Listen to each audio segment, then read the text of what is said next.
You ask Tiger to solve. This deals with linear equations with one unknown. The final result is x equals -7. Let's solve it step by step. Simplify the expression. Expand the parentheses. Simplify the arithmetic. Multiply the coefficients. Swap sides.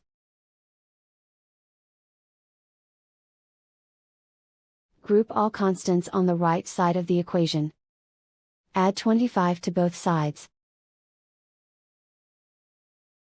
Group like terms. Simplify the arithmetic.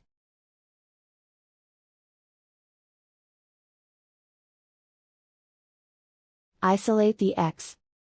Divide both sides by 30.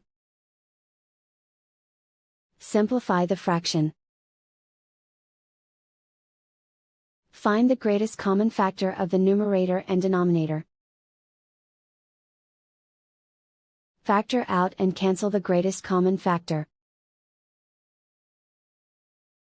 And so the final result is x equals -7.